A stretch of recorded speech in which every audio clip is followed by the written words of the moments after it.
বাংলা যে মাসগুলো এগুলোর নাম অনেকে জানে না।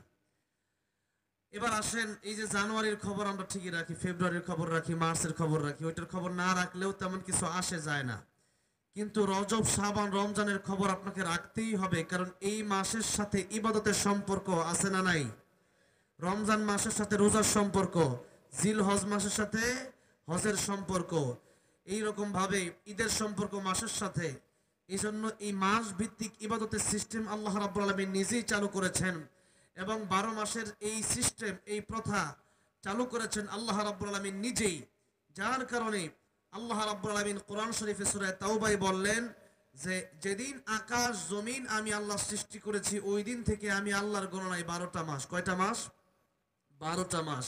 আল্লাহ বলছেন, ইন্না ইদ্দাতাশ শুহুরি ইনদাল্লাহি ইসনা আশারা শাহরান ফি কিতাবিল্লাহ ইয়াওমা খালাকাস সামাওয়াতি ওয়াল আরদা মিনহা আরবাআতুন হুরুম।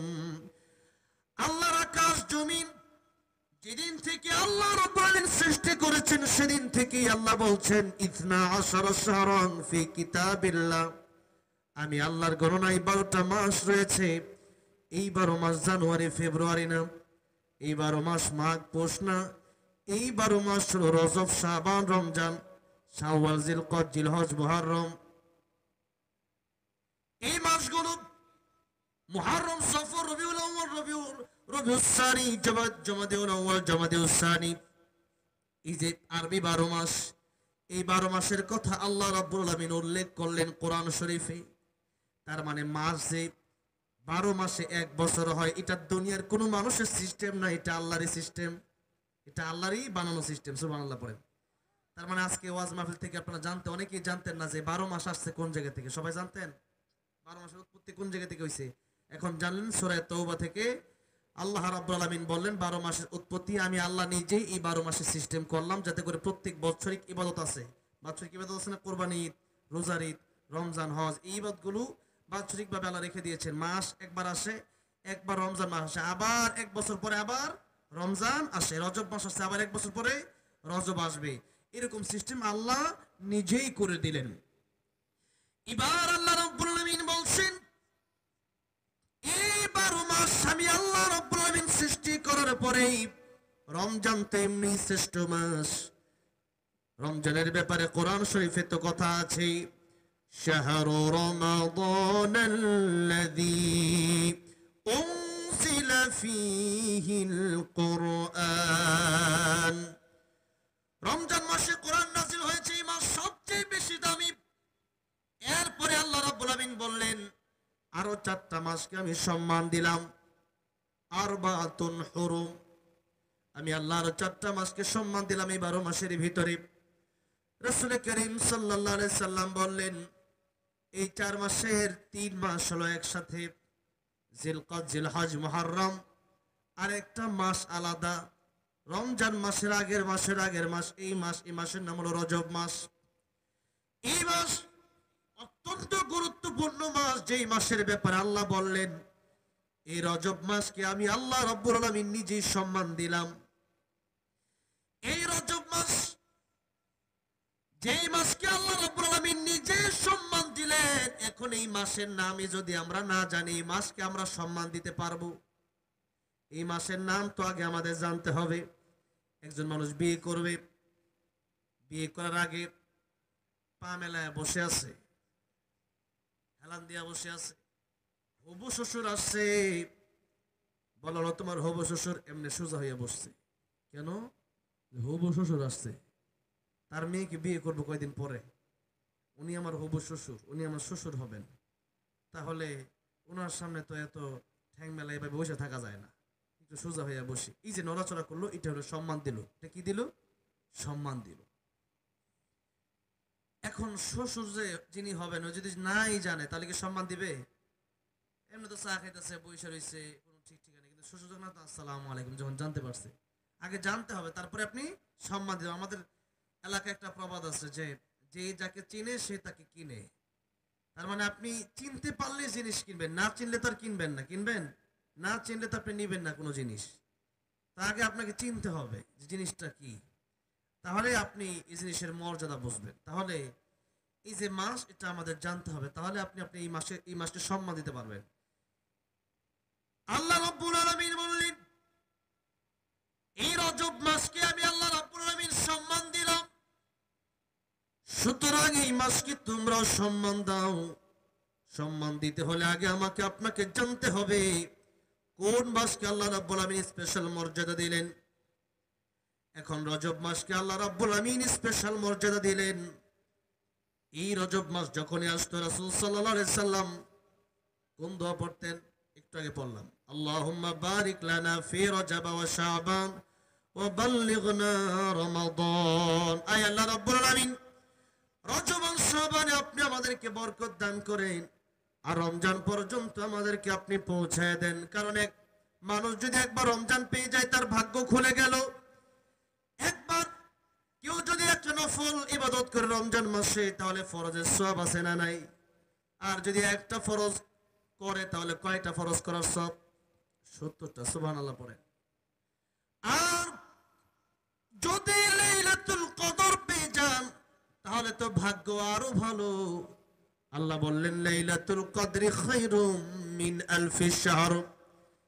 এক রাত ইবাদত করবেন, আল্লাহ রাব্বুল আলামিন হাজার হাজার মাসের চাইতে বেশি সওয়াব আপনার আমলনামায় দিয়ে দিবেন। এমন রাত, এমন অফার আল্লাহ পৃথিবীর কোন নবীর কোন উম্মতকে দেয় নাই, এই উম্মতকে দিলেন। কারণ এই উম্মতের হায়াত বড় কম।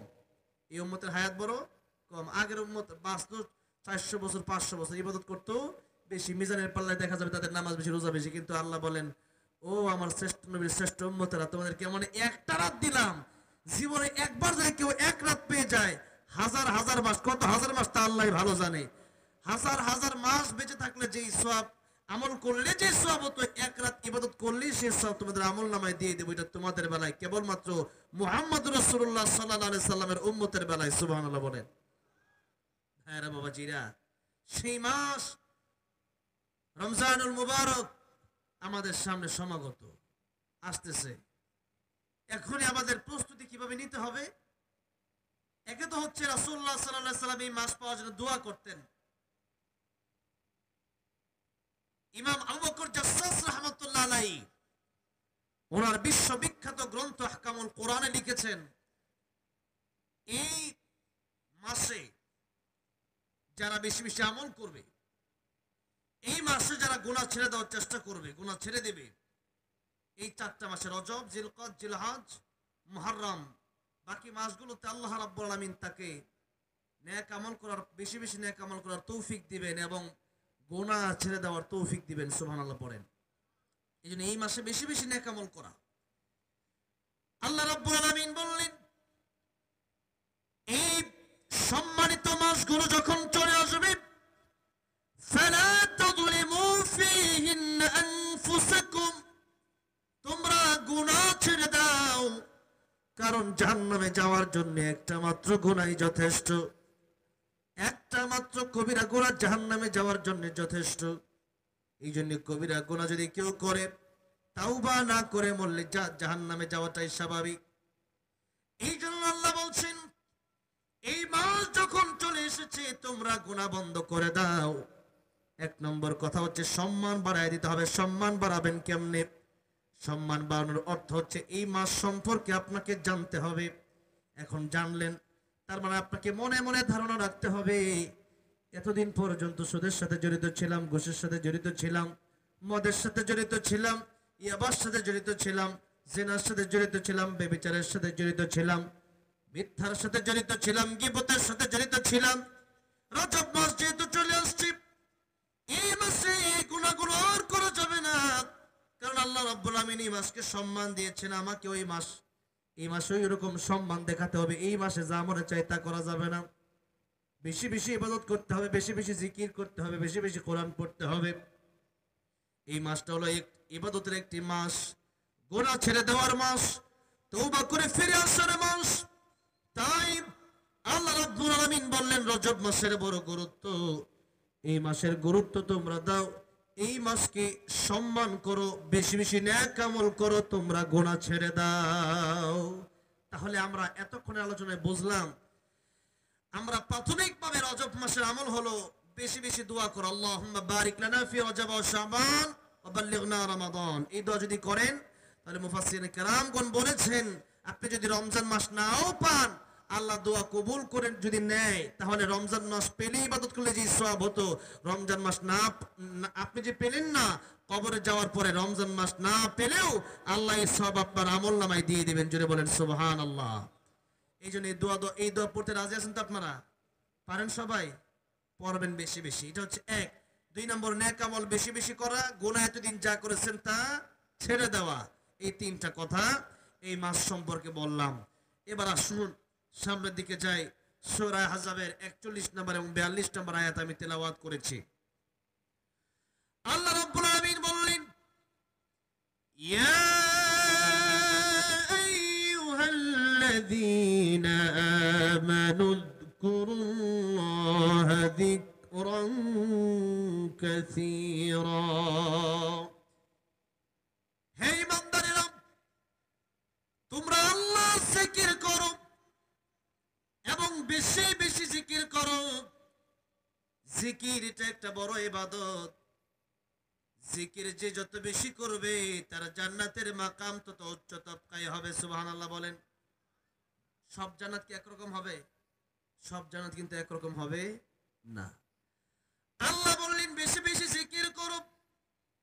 এমনি তো জিকির আছে, সুবহানাল্লাহ আলহামদুলিল্লাহ যদি পড়েন, তাহলে রাসূল করিম সাল্লাল্লাহু আলাইহি সাল্লাম বলেছেন, এই আকাশ থেকে জমিন পর্যন্ত যত ফাঁকা জায়গা আছে, সমস্ত ফাঁকা জায়গাগুলো আল্লাহ রাব্বুল আলামিন সওয়াব দিয়া ভরপুর করে দিবেন। মুসা কালিমুল্লাহ, আল্লাহ রাব্বুল আলামিনকে একদিন জিজ্ঞাসা করলেন, আল্লাহ রাব্বুল আলামিন আমাকে একটা আনকমন জিকির দাও। মুসা কালিমুল্লাহ আল্লাহ রাব্বুল আলামিন কি কথা বলার পর আল্লাহ বললেন, ও মুসা, তুমি বেশি বেশি এই জিকির করবা। জিকিরটা হলো লা ইলাহা ইল্লাল্লাহ, লা ইলাহা ইল্লাল্লাহ, লা ইলাহা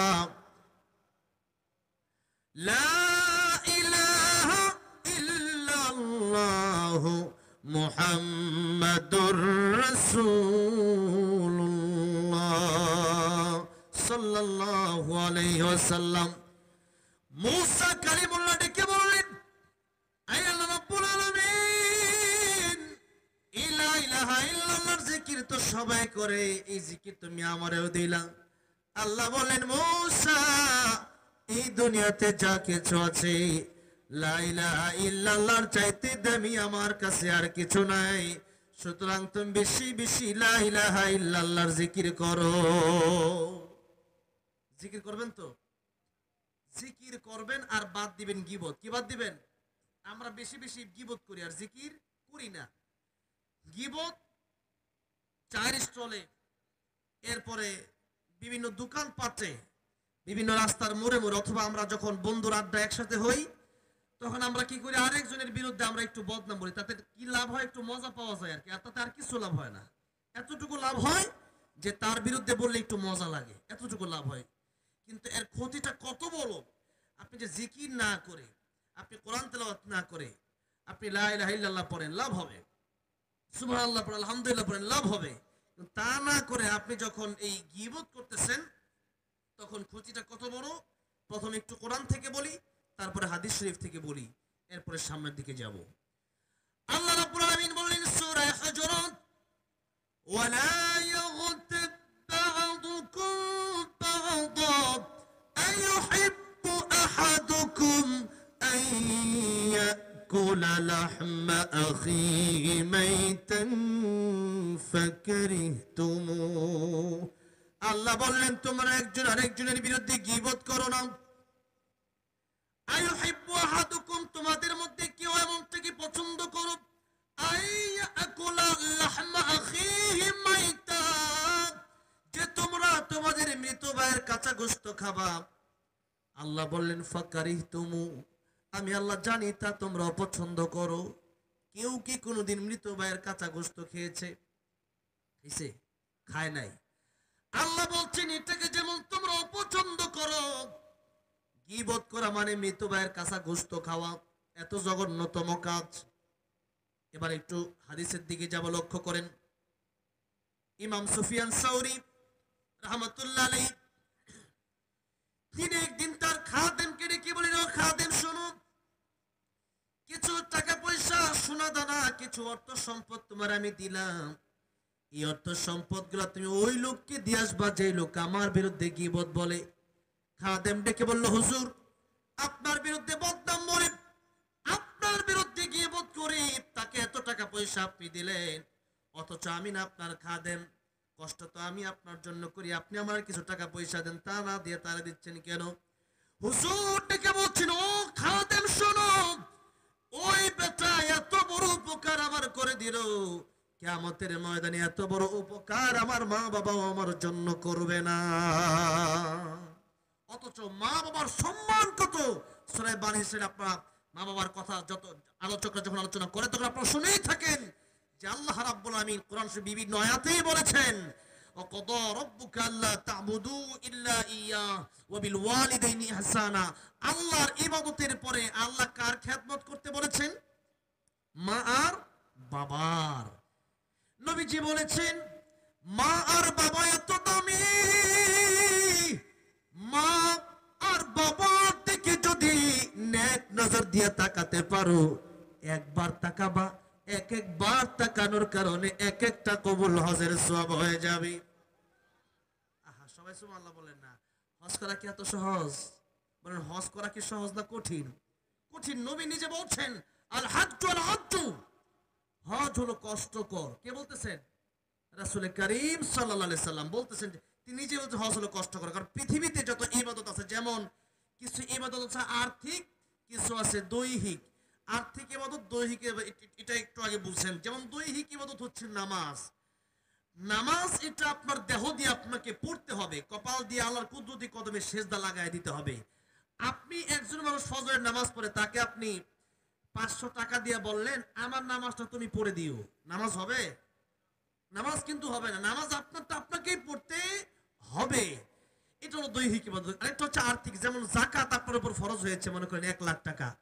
তো আপনি চিন্তা করেন 1 লক্ষ টাকা যাকাত দেব, তো এত টাকা যাকাত না দিয়া 10 টাকা নামাজ পড়ে ফেলি, কি মনে করেন যাকাত আদায় হবে? ওইটা আর্থিক ইবাদত, অর্থ দিয়ে করতে পারে। হজ এটা এমন একটা ইবাদত যেটা অর্থও লাগে আবার দেহও লাগে, এটাতে টাকাও দেয়। যেমন আমি এই বছর হজে যাওয়ার নিয়ত করছি। এখন মনে করেন হজ আমার মন চাইলে কিন্তু আমি রজব মাসে গেলে কিন্তু হজ হবে না। যেমন আগে আমি অনেকবার গেছি, বাইতুল্লাহ গেছি, মদিনাতুল মুনাওয়ারায় গেছি। তো যতবার আমি গেছি ততবার আমি উমরা করেছি। কি করেছি? উমরা। হজ হয় নাই। হজ করতে হলে নির্দিষ্ট সময় জিল হজ মাসে করা লাগবে। কোন মাসে? জিল হজ মাসে। তো জিল হজ মাস আসার আগে কিন্তু আমি হজ করতে পারবো না। সুতরাং উমরা করতে মনে করেন 1-1.5 লক্ষ টাকা খরচ করলে মোটামুটি যাওয়া যায়, 1,20,30,000। আর হজ করলে মোটামুটি 5-6 লাখ টাকার মতো সাধারণতই প্রয়োজন। তো এখন হচ্ছেন 5-6 লাখ টাকা দরকার। তো 5-6 লাখ টাকা কামানো সহজ না কঠিন? কঠিন। যেভাবে আপনি টাকা কামান, টাকা কামানো কঠিন। তো 5-6 লাখ টাকা দিয়ে আপনি হজে যাবেন, এই টাকা দিয়ে দিলেন তার মানে শেষ না কিন্তু। এটা আপনি অর্থ দিলেন, এবার দেহের কাজ শুরু। পাসপোর্ট অফিসে যান, ফিঙ্গারপ্রিন্ট দেন, পাসপোর্ট বানান, ভিসা করেন, ট্রাভেলসে যান, টিকিট করেন, বিমানে উঠেন, লম্বা জার্নি করেন, এরপরে আপনি তোয়াফ করেন, সাই করেন, মিনায় যান, মুজদালিফায় যান, আরাফায় যান, কোরবানি করেন, অনেক কাজ। এত কাজ করার পরে আপনার হজ কবুল হইল কি হইল না তা কিন্তু জানা নাই। আর হজ করা যায় বছরে কয়বার? কয়বার? একবার। আর বলেন তো দৈনিক মা বাপের দিকে তাকানো যায় কয়বার? বলে না কয়বার?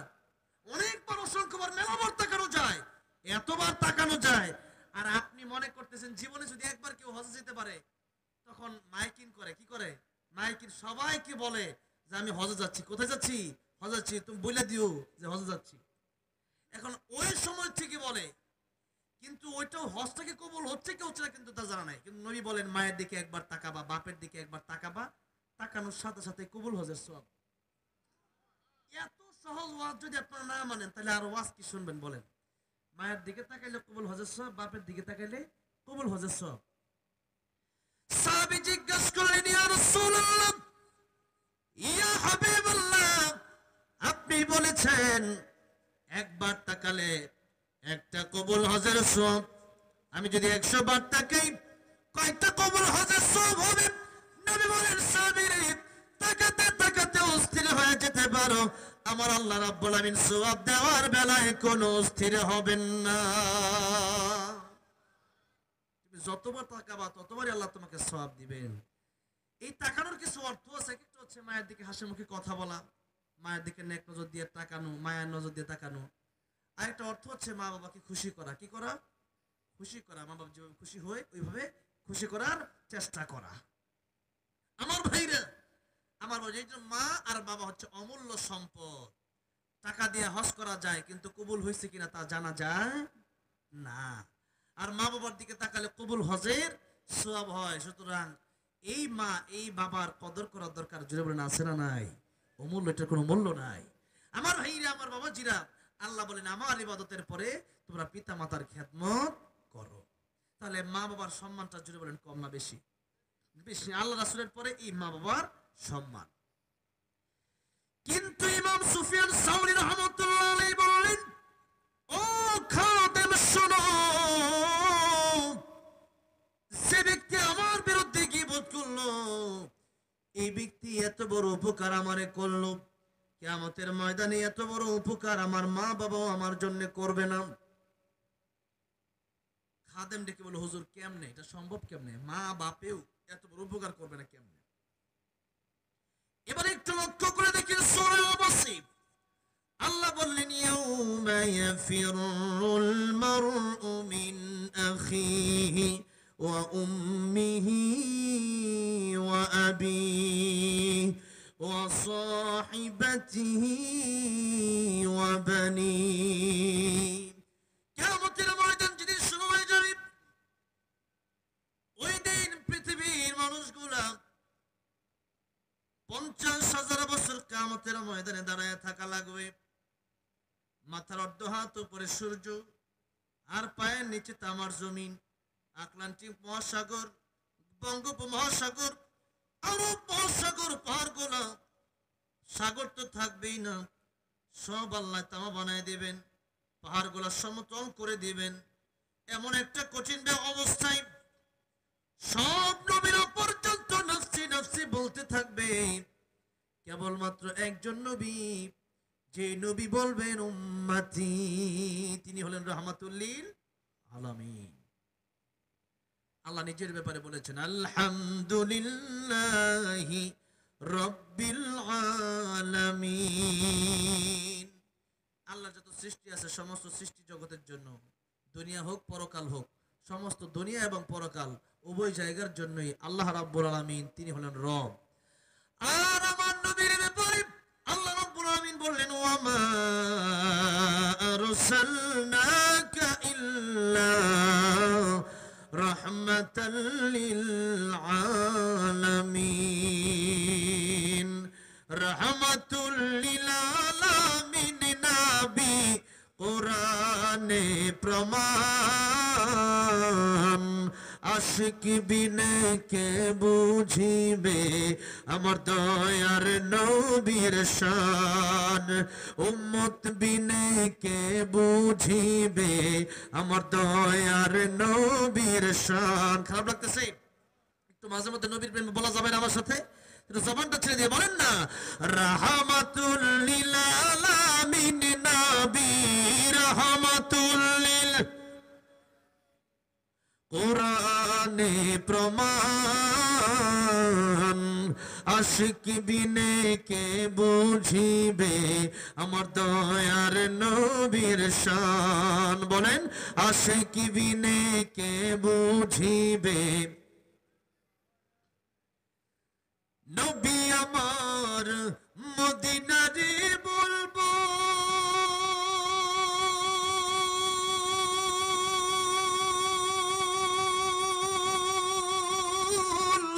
আমার আল্লাহ ভালোবেসে নামটি দিলেন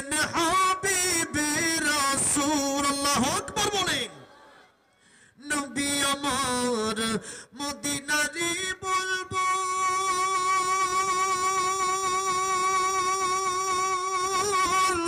আমার আল্লাহ ভালোবেসে নামটি দিলেন হাবিবের রাসূল ওই নবীকে ভুল বুঝিলে ওই নবীকে ভুল বুঝিলে থাকবে না ঈমান আশিক বিনে কে বুঝিবে আমার দয়ার নবীর শান বলেন না আশিক বিনে কে বুঝিবে রাহমাতুল লিল আলামিন নবী রাহমাতুল লিল কোরআনে প্রমাণ আশিক বিনে কে বুঝিবে আমার দয়ার নবীর শান উম্মত বিনে কে বুঝিবে আমার দয়ার নবীর শান আমার ভাইরা আমার মুরব্বি বাজরা বলতেছিলাম কিয়ামতের ময়দানটি এত ভয়াবহ হবে সমস্ত নবীরা নফসি নফসি বলবে একজন নবী বলবেন শুধু উম্মতি উম্মতি কারণ তিনি দুনিয়ার জন্য শুধু রহমত নয় আমার আল্লাহ বলেছেন আলহামদুলিল্লাহি রাব্বিল আলামিন এই জগতের জন্য আমি আল্লাহ যেমন রব পরকালের জন্য আমি আল্লাহ তেমন রব আর আমার নবী এই জগতের জন্য যেমন রহমত আর পরকালের জন্য তেমন রহমত রব্বিল আলামিন রাহমাতুল লিল আলামিন একই শব্দ আল্লাহ রাব্বুল আলামিন ব্যবহার করেছেন আল্লাহর ক্ষেত্রেও নবীর ক্ষেত্রেও আল্লাহ একটা শব্দ ব্যবহার করলেন যে যে জায়গার জন্য আমি আল্লাহ রব সেই জায়গার জন্য আমার নবী রহমত কারণ কিয়ামতের ময়দানে আমার নবীর ওসিলার প্রয়োজন আছে না নাই নবীর সুপারিশের দরকার আছে না নাই এই জন্য ভাইরা বাবাজিরা নবীর সুপারিশের জন্য প্রয়োজন থাকে আমার নবীর আদর্শ জীবনে বাস্তবায়ন করেন আমার নবীর কথাগুলো জীবনে মেনে চলেন আমার নবীকে আদর্শ মানেন গায়ক গায়িকা আমাদের আদর্শ হতে পারে না নায়ক নায়িকা আমাদের আদর্শ হতে পারে না খ্রিস্টান খেলোয়াড় গুলো আমাদের আদর্শ হতে পারে না আমাদের আদর্শ বিশ্ব নবী রাহমাতুল লিল আলামিন তিনি আমাদের আদর্শ যার চরিত্রের সার্টিফিকেট স্বয়ং আল্লাহ রাব্বুল আলামিন নিজে দিলেন ওয়া ইন্নাকা লাআলা খুলুকিন আযীম এত সুন্দর চরিত্র পৃথিবীতে আর কোন মানুষকে আল্লাহ রাব্বুল আলামিন দান করেন নাই আমার ভাইরা আমার বাবাজিরা জীবনে যিনি একটা মিথ্যা কথাও বলেন নাই দুষ্টুমি করে একটা মিথ্যা কথাও বলেন নাই আর আমরা মিথ্যা কথা বলে কি বলি না নামাজ যে নবীজি বলেছেন জীবনের শেষ কথা নামাজ নামাজ সেই নবীর এই কথার দাম আমরা কোথায় রাখলাম নামাজ আমরা কয় ওয়াক্ত পড়ি শুক্রবারে মুসল্লির অভাব প্রায় 5 ওয়াক্ত নামাজই নাই ঠিক না ঠিক বলেন আমার ভাইরা বাবাজিরা নবীর জীবন আদর্শ যদি মানতে হয় শুধু যোহর আসর আর মাগরিব অথবা জুমা পড়লে হবে নাকি ফজরের নামাজও পড়তে হবে ফজর নামাজ পড়ার দরকার আছে না যেরকম সুন্নাত নয় শুধু দাওয়াতের মেহমান সুন্নাত নয় শুধু খাওয়া শেষে মধুপান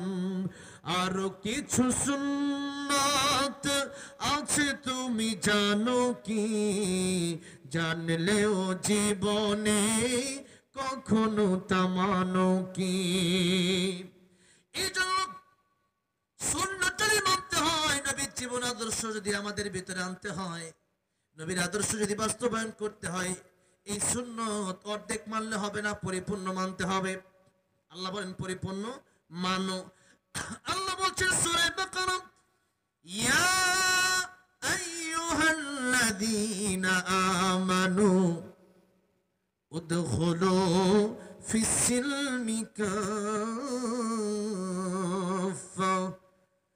ওয়ালা তাত্তাবিউ খুতুওয়াতিশ শাইতান ইন্নাহু লাকুম আদুউম মুবিন আল্লাহ বলেন ঈমানদারেরা উদখুলু ইসলামে প্রবেশ করো ফিস সিলমি কাফা উদখুলু তোমরা প্রবেশ করো ফিস সিলমি ইসলামের ভিতরে কাফা পরিপূর্ণ প্রবেশ করো। ওযু যদি অর্ধেক করে ওযু হবে, নামাজ 4 রাকাত মনে করেন এশার নামাজ 2 রাকাত পড়লে নামাজটা হবে নাকি? হবে না। এইজন্য ইসলাম মানতে হলেও অর্ধেক না পরিপূর্ণ।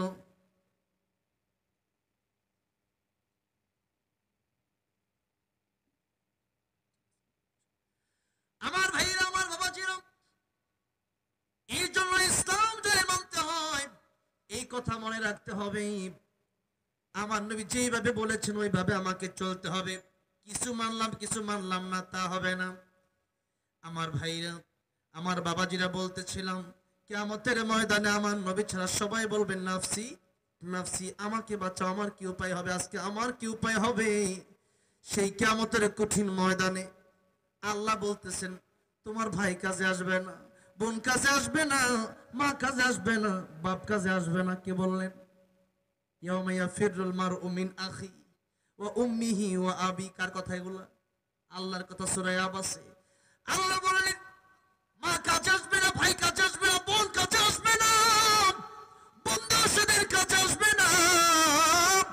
মা বলবে আমার কোনো সন্তান নাই, কাউরে আমি চিনি না। সেই বিপদের দিনে মানুষের হক যারা মেরে খায় তাদের কিন্তু নিস্তার হবে না। মানুষের হক যদি কেউ মেরে খায় তাহলে তার নেক আমল তার অনিচ্ছা সত্ত্বেও তারা দিয়ে দেওয়া লাগবে।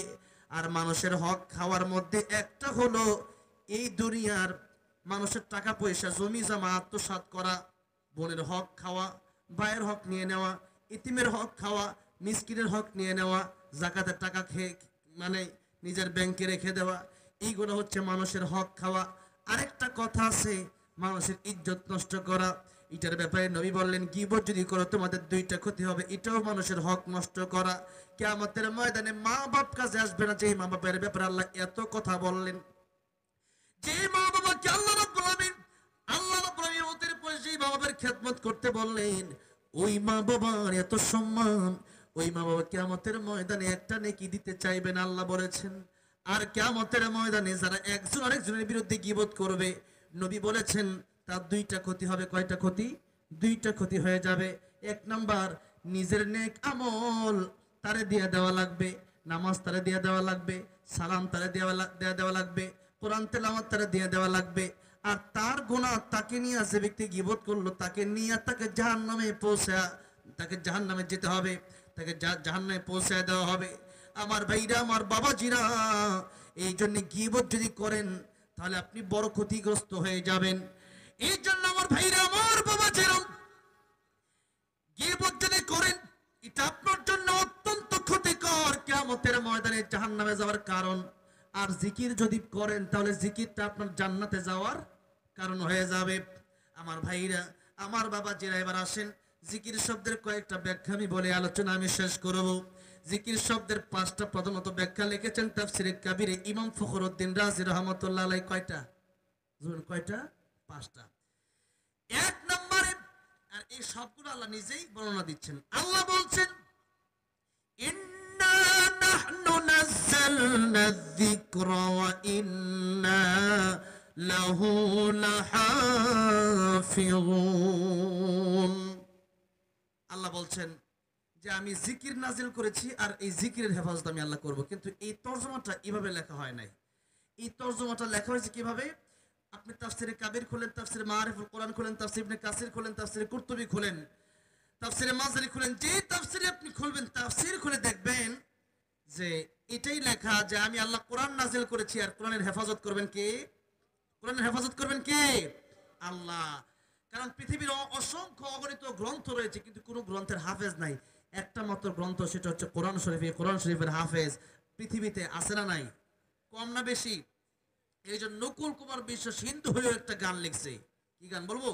হিন্দু হয়ে কোরআন নিয়ে লিখছে, যদি আগুনে লেগে ধ্বংস হয়ে যায়, ধ্বংস হয়ে যায়, যদি আগুনে লেগে ধ্বংস হয় পৃথিবীর সব বইয়ের দোকান, বিশ্ব থেকে হারাবে না পবিত্র কোরআন, বিশ্ব থেকে হারাবে না পবিত্র কোরআন। করবে কেমন করে কোরআন ধ্বংস? আগুনের তেজ করবে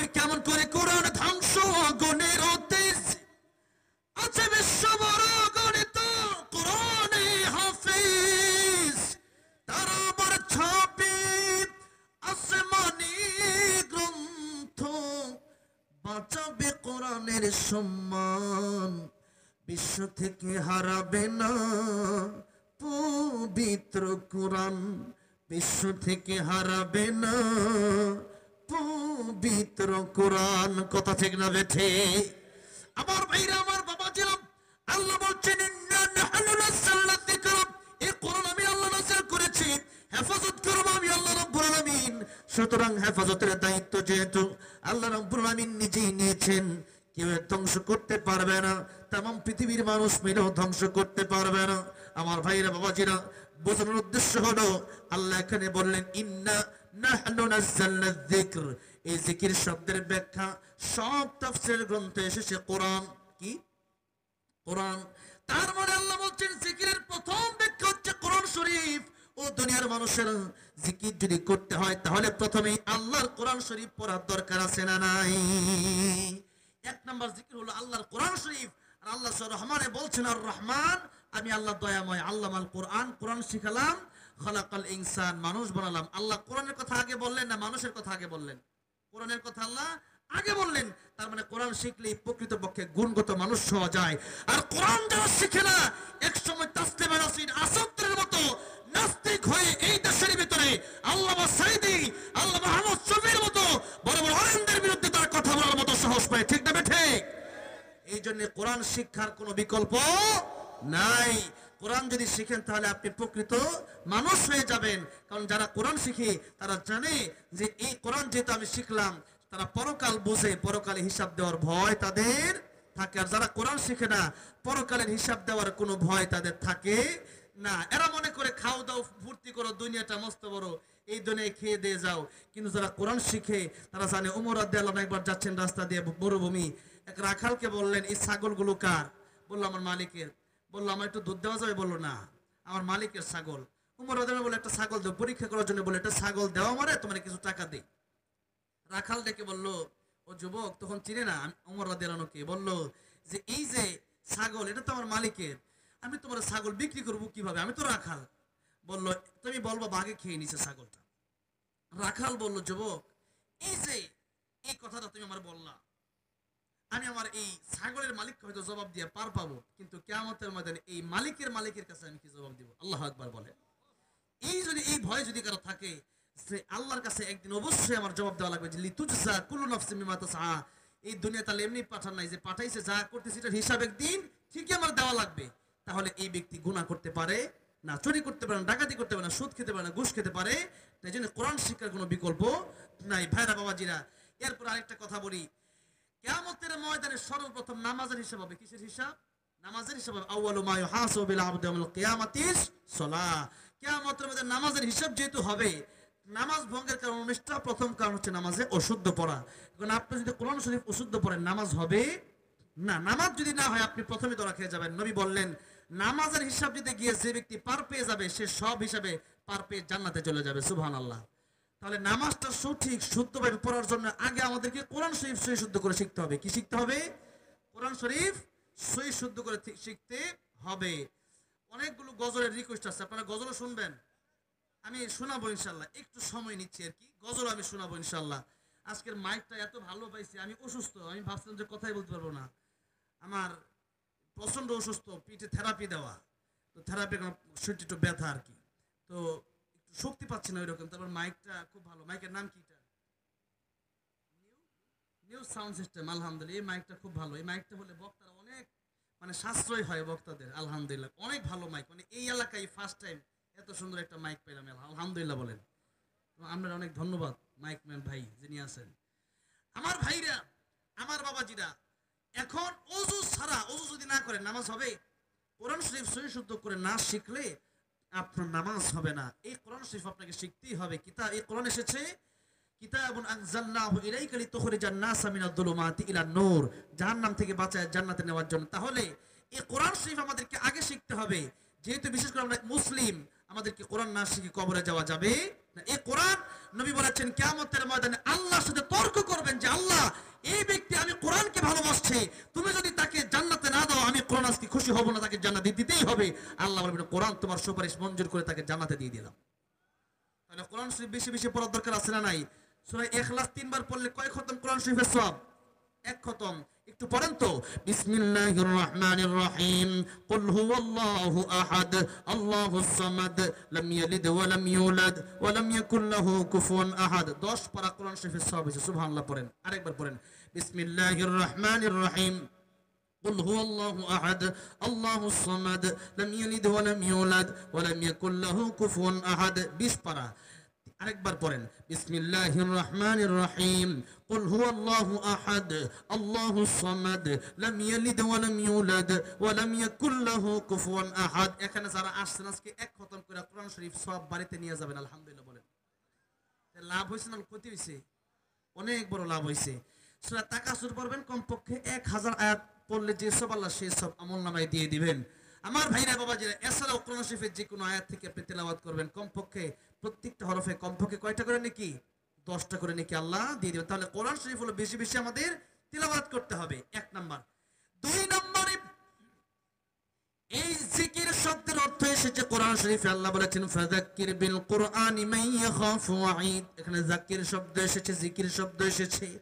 এই জিকির শব্দের অর্থ হচ্ছে উপদেশ।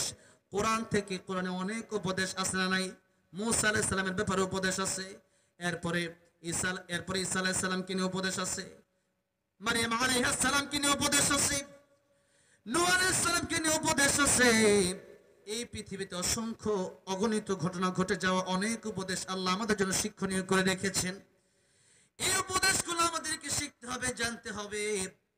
কোরআন শরীফের ব্যাখ্যা, কোরআন শরীফের তাফসীর, কোরআন শরীফের ব্যাখ্যা, কোরআন শরীফের তাফসীর আমাদের জানতে হবে, শুনতে হবে। 3 নম্বরে, আল্লাহ রাব্বুল আলামিন বলেন জিকিরের শব্দের অর্থ কি হবে।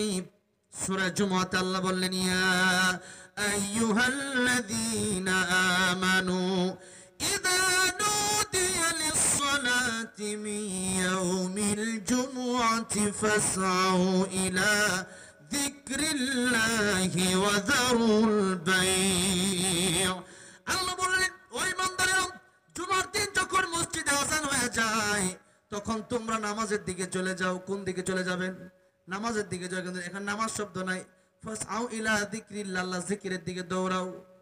আল্লাহ জিকির মানে তোমরা নামাজের দিকে তখন দৌড়াও। তার মানে জিকির শব্দ 3 নম্বর অর্থ হচ্ছে নামাজ পড়া। নামাজ পড়লে জিকির হবে। কি পড়া? নামাজ পড়া। তাহলে পড়বেন তো নামাজ? হ্যাঁ, যেহেতু কিয়ামতের ময়দানে এটাই আপনার প্রথম হিসাব হবে।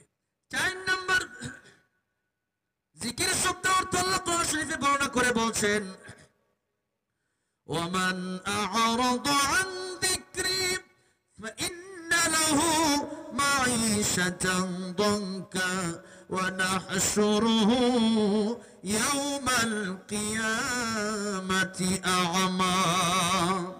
আল্লাহ বললেন, আমি আল্লাহর আইন যারা মানবে না এদের জীবনকে আমি আল্লাহ সংকীর্ণ করে দেব।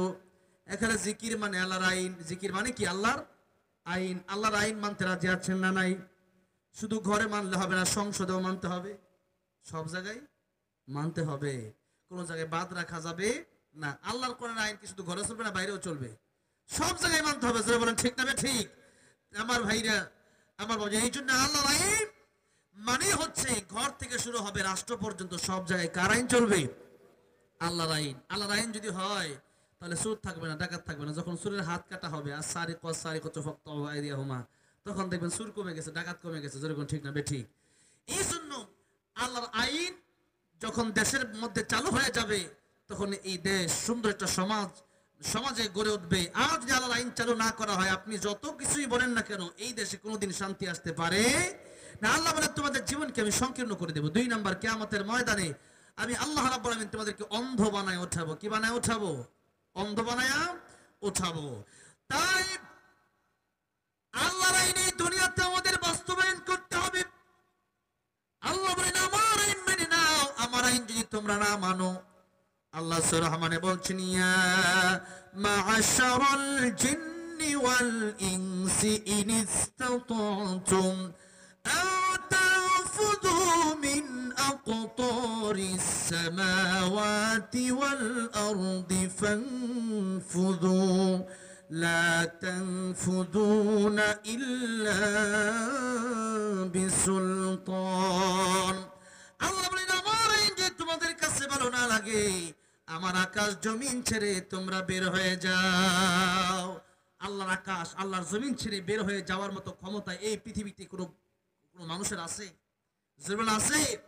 নাই। থাকতে হলে পৃথিবীতেই থাকতে হবে। শুধু এই পৃথিবী কেন, আমাদেরকেও বানাইছে কে? কে বানাইছে? আল্লাহ। সুতরাং গোলামি করতে হবে কার? আল্লাহর আইন মানতে হবে কার? কেবলমাত্র আল্লাহর। আল্লাহ বলছেন তাবারাকাল্লাযী বিয়াদিহিল মুলক ওয়া হুয়া আলা কুল্লি শাইইন কাদির। আকাশ জমিন যা কিছু আসে সব কিছু তো আমি আল্লাহর হাতেই, আমি আল্লাহ মালিক, তোমরা আমার গোলাম। এই সময় তোমাদেরকে দেওয়া হলো পরীক্ষার জন্য, এই সময়কে তোমরা গুরুত্ব দাও, এই সময়টাতে তোমরা কেবলমাত্র আল্লাহর আইনটাই মানো।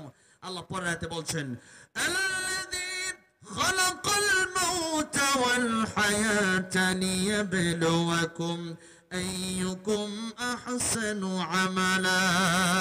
আমি আল্লাহ মরণ হায়াতকে সৃষ্টি করলাম তোমাদেরকে পরীক্ষা করার জন্য। এই সময় তোমরা, এটা তোমাদের পরীক্ষার হল। তাই নবী এক হাদিস শরীফের ভিতরে বলছেন এই সময়কে তোমরা গুরুত্ব দাও। ইগতানিম খামসান ক্বাবলা খামসিন শাবাবাকা ক্বাবলা হারামিক। নবী বলেন 5টা সময়ের আগে 5টা সময়কে তোমরা মূল্য দাও। 1 নাম্বার, যৌবনকাল থাকা অবস্থায় বৃদ্ধ হওয়ার আগে তোমরা এই সময়কে মূল্য দাও। কারণ কার মরণ কখন চলে আসে আমাদের কারো জানা নাই। এই জন্য ইবাদত এখনই বেশি বেশি করতে হবে।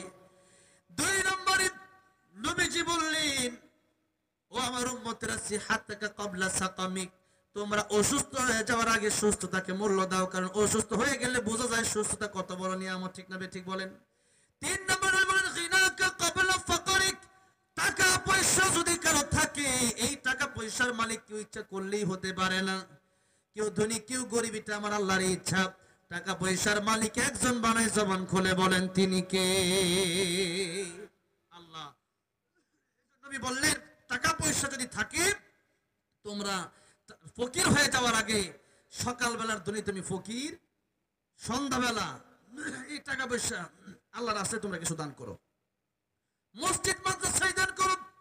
নবী যে হাদিস শরীফের ভিতরে বললেন ইদা মাতাল ইনসান ইনকাতা আনহু আমালুহু, মানুষ যখন মরে যায়, মানুষ আর আমল করতে পারে না, নামাজ পড়তে পারে না, রোজা রাখতে পারে না, হজ করতে পারে না, তখন তার কবরে কোনো আমল আর বাকি থাকে না। 3টা আমল বাকি থাকে। একটা হলো সদকায়ে জারিয়া, একটা কি? সদকায়ে জারিয়া। আমার 4টা জিকিরের 5টাতে 4 নম্বরের ভিতরে এই কথাগুলো বলতেছি, আরেকটা বাকি আছে, অল্প সময় শেষ করব। এই কথাটা এই জন্যই বলতেছি যেহেতু আমাকে আরেকটা দায়িত্ব দেওয়া হয়েছে। এই মসজিদ কার ঘর? যদি বলেন কার ঘর? আল্লাহর ঘর। গতকাল গাজীপুরের প্রোগ্রাম ছিল, সেটাও একটা মসজিদের জমি কেনার উদ্যোগে একটা প্রোগ্রাম নিয়েছে, তারা যে মসজিদ জমি কিনবে। বলছে হুজুর 55টা জায়নামাজ লাগবে। কয়টা জায়নামাজ? 55 জায়নামাজ, এক এক জায়নামাজ 4,500 করে। আমি গুনতে দেখলাম 55, আমি ভাবলাম যে 30 জন পাই কিনা। এরপর দেখলাম 55 জায়নামাজ পুরোটাই উঠে গেল, পুরো জমির দাম উঠে গেছে। আলহামদুলিল্লাহ বলেন। তারা আলহামদুলিল্লাহ দিল। আমার বাড়ি তো গাজীপুরেই। তো এই যে আজকে আপনারা এসেছেন, মান বানা লিল্লাহি মাসজিদান বানাল্লাহু লাহু বাইতান ফিল জান্নাহ, এটা তো হাদিস শরীফ আছে। আল্লাহর ঘর মসজিদ যারা বানাবে